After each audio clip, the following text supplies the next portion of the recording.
मेरा ज्ञान आप नहीं सुन पाओगे। आपके कान फट जाएंगे, आपके दिमाग की स्नायु सिकुड़ जाएगी, मस्तिष्क पर त्योड़ी पड़ जाएगी, ज्ञान का बखेड़ा खड़ा हो जाएगा, यहां तक कि आप मेरे से झगड़ा करने लग जाओगे। एक समय की बात है, राजा बीरदेव सिंह बघेल काशी के राजा थे। राजा का महल एक सुंदर बगीचे में था। एक बार राजा ने अपने गुरु ब्राह्मण की आज्ञा अनुसार भजन कीर्तन का आयोजन करवा रखा था। मंदिर के नजदीक की एक बगीचे में भजन कीर्तन चल रहा था।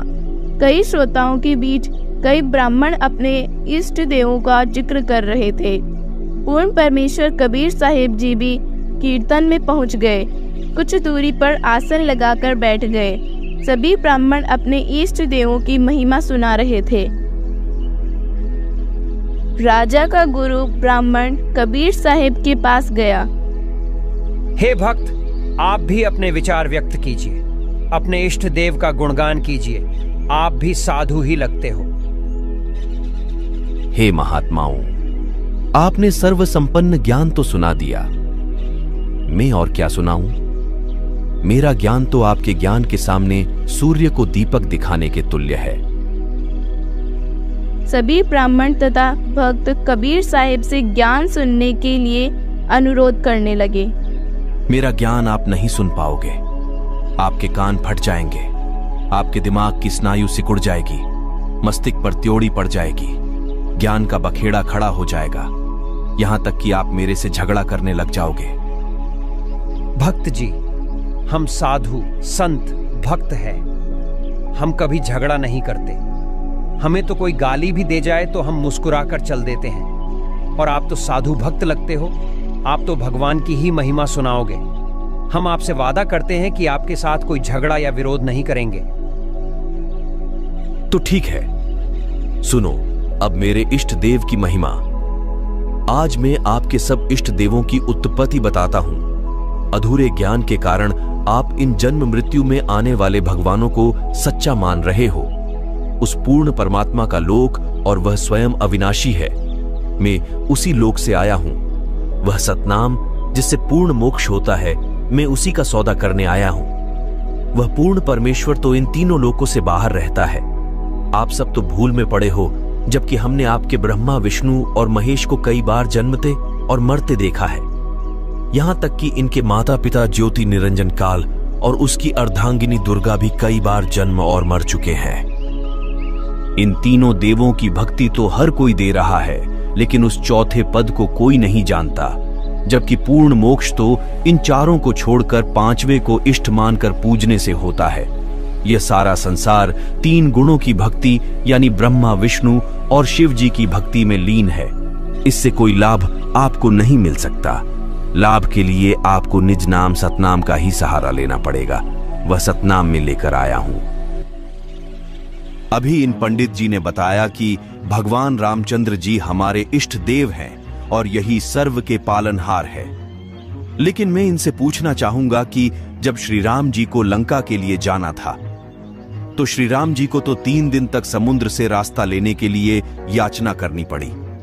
फिर उन्हें पुल बनाकर जाना पड़ा। जबकि एक अगस्त्य नाम के ऋषि जी ने इन सारे समुद्रों को एक घूंट में पीकर खाली कर दिया था। फिर इनमें तो अगस्त्य ऋषि जी बड़े हो गए, क्योंकि रामचंद्र जी यह नहीं कर पाए। वही जब मेघनाथ ने राम लक्ष्मण सहित पूरी वानर सेना को नाग फांस में डाल दिया, मानवीय लीला करने को कहलाए जाने वाले रामचंद्र जी और उनकी पूरी सेना को रावण की सेना अगर चाहती तो उसी समय नष्ट कर सकती थी। लेकिन उस समय गरुड़ जी को बुलाया गया और उन्होंने राम लक्ष्मण को बंधन मुक्त किया। भोले श्रद्धालुओं, यहां आपके रामचंद्र जी भगवान हुए या गरुड़ देवता? कबीर साहिब ने कई देर तक इस प्रकार का तत्व ज्ञान सुनाया। कबीर साहिब के ऐसे ज्ञान से सभी श्रोता आश्चर्यचकित थे और ब्राह्मणों से उत्तर सुनना चाहते थे, जबकि ब्राह्मण और पंडित जी निरुत्तर हो गए। राजा बीरदेव सिंह का गुरु ब्राह्मण राजा के पास गया। राजन, एक कबीर नाम का भक्त साधु हमारे इष्ट देवताओं ब्रह्मा विष्णु महेश जी को नाशवान बताता है और कहता है कि इनका पिता तो काल है। वो कहता है कि पूर्ण परमेश्वर तो अन्य है जिसने सारी दुनिया बनाई है। मैं उसी के लोक से आया हूँ। उसने कहा है कि आपके देवताओं को आपने मंदिर में कैसे बुला लिया। वह कोई आपका नौकर थोड़ी है जिसे आपने मूर्ति में डाल दिया। ये मूर्ति भी आदमी ने बनाई और उसमें भगवान भी आदमी ने ही डाल दिया। तो भगवान कैसे हुआ? ऐसी ऐसी बेतुकी बातें बना रहा है। अच्छा, उसे यहाँ बुला कर लाओ। राजा अपने एक मंत्री को कबीर साहिब जी को बुलाने के लिए भेजता है। हे संत जी, आपको हमारे राजा ने बुलाया है। मुझे तो आपके राजा से कोई काम नहीं है। अगर उन्हें हमारी जरूरत है तो वे स्वयं आ जाएं। मैं ना ही तो कोई पंडित हूं, ना ही आपके राजा का नौकर, ना ही कोई जादू जंतर करने आया हूं और ना ही कोई देशद्रोही हूं। मुझे क्यों राजा ने बुलाया है? हम नहीं जाते। राजन, सच में ये तो कोई अभिमानी संत लगता है। सीधे मुंह बात ही नहीं करता।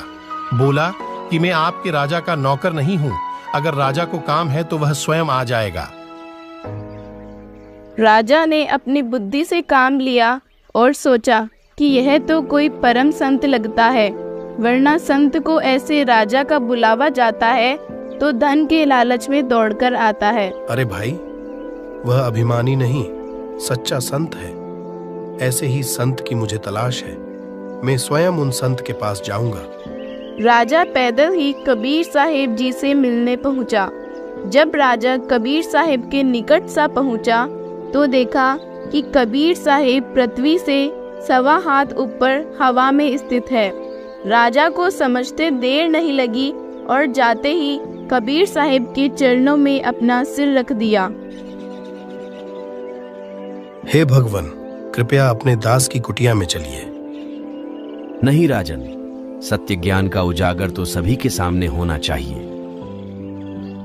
हे भगवान, आज मैं भी सत्य और असत्य का निर्णय करना चाहता हूँ। कृपया महल चलकर मुझे अपना संपूर्ण ज्ञान समझाइए। राजा के विशेष आग्रह करने पर कबीर साहिब राजा के साथ महल के लिए चल पड़े। राजा ने सम्मान पूर्वक कबीर साहिब और अपने ब्राह्मण गुरु का आसन लगवा दिया और ज्ञान चर्चा करने के लिए कहने लगा। ब्राह्मण देवता, आपका कबीर साहिब जी से क्या मतभेद है? अब आप दोनों आमने सामने हैं, अपनी ज्ञान चर्चा कीजिए। सर्वप्रथम तो कबीर जी ने हमारे ब्रह्मा विष्णु महेश जी को ही नाशवान करार दिया, जो कि पूर्णतः गलत है। क्या प्रमाण है इसका इनके पास? जरूर ऋषि जी, जरा देखिए अपने पुराणों में। देवी भागवत पुराण के 3 स्कंद में ये तीनों स्वयं ही स्वीकार करते हैं कि हमारा जन्म और मृत्यु होती है। ब्राह्मण उसी समय देवी भागवत पुराण का 3 स्कंद पढ़ने लगा।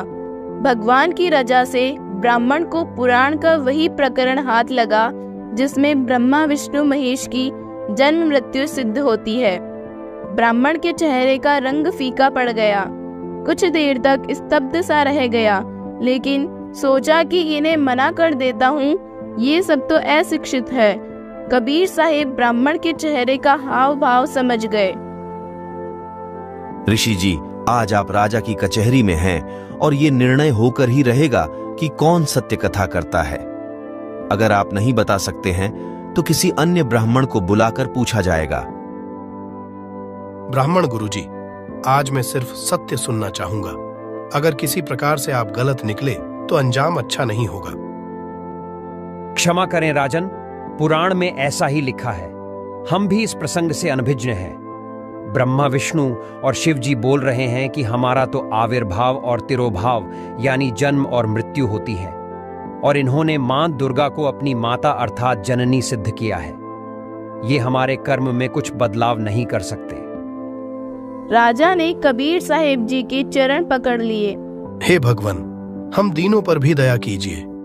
कृपया अपना ज्ञान विस्तार से समझाइए। आप संत ही नहीं बल्कि भगवान स्वरूप हैं। आपका ज्ञान 100 आने सत्य है। तब कबीर साहिब ने राजा, रानी और ब्राह्मण को संपूर्ण सृष्टि रचना सुनाई और तत्व ज्ञान समझाया। राजा बीरदेव सिंह बघेल तथा रानी मानक देई और ब्राह्मण पुरोहित ने कबीर साहिब से दीक्षा ली और सत भक्ति करनी शुरू की। ये अनमोल ज्ञान जगत गुरु तत्वदर्शी संत रामपाल जी महाराज के सत्संगों का अंश मात्र है। संपूर्ण आध्यात्मिक ज्ञान के लिए सुनिए संत रामपाल जी महाराज के मंगल प्रवचन। आप संत रामपाल जी महाराज जी के मंगल प्रवचन संत रामपाल जी महाराज एप्लीकेशन पर भी सुन सकते हैं तथा उनके द्वारा लिखी पुस्तकें भी डाउनलोड कर सकते हैं।